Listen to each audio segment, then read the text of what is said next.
Good evening, everyone. As you can tell, I am at work. I am a certified law enforcement officer in the state of Florida. I work for a relatively large agency in Northwest Florida. And tonight is my night to be on shift. Tonight's assignment is based off of week 3 summative assessment, risk management, and criminal justice outline and video. Specifically, we're talking about the class CJA-476, which is criminal justice problem solving methods.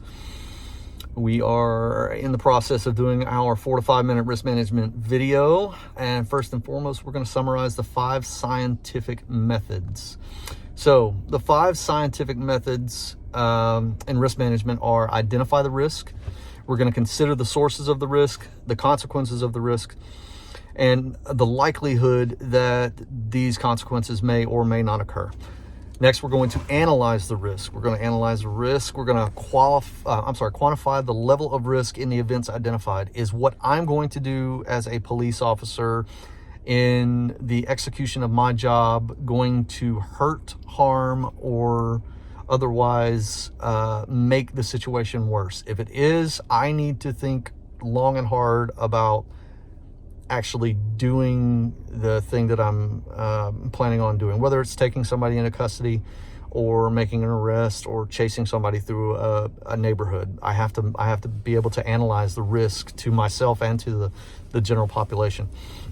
Next, we're going to evaluate or rank the risk. We're going to prioritize it by ranking it in terms of severity. You know, if I chase this individual, am I going to get hurt? Is he going to get hurt? Is the general public going to get hurt? What can I do to negate that possibility or at least diminish it somehow? Next, we're going to treat the risk. We're going to manage the risk by accepting, reducing, or transferring it.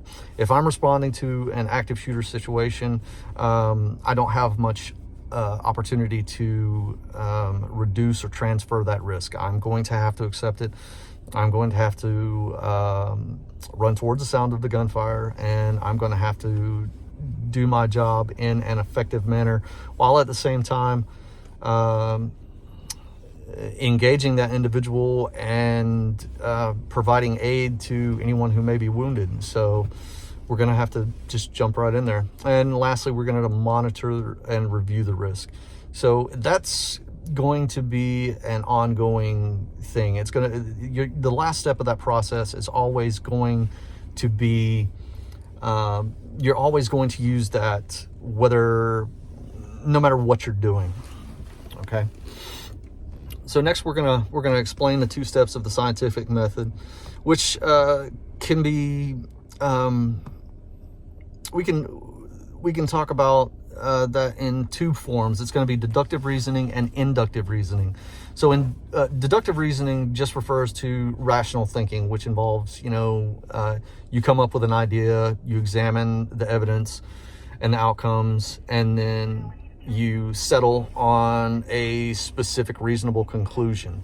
So you stop a man as he exits a home after shots have been fired.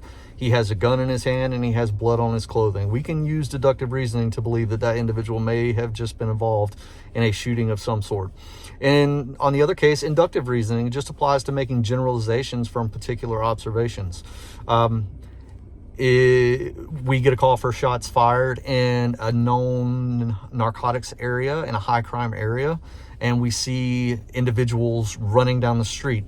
Our generalization is that if they are running from an area, they are involved in it somehow, or they witnessed it, or they are the perpetrators. So it's our job as law enforcement officers to attempt to identify those individuals. Next, we're going to explain how the deductive and inductive approaches differ and how each can be used in the crime scene investigation. This is, you're basically, you can use either or in the process of doing your job. The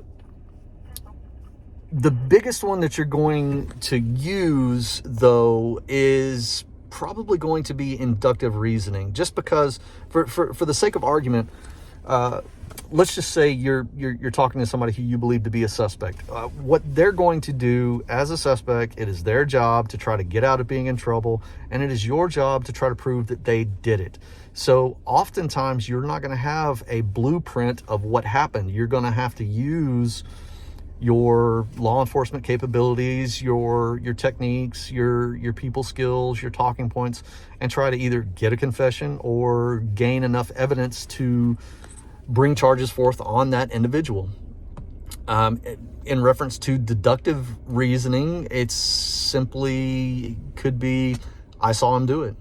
So, but either way, they coincide with each other. They work hand in hand. And yeah, that's it.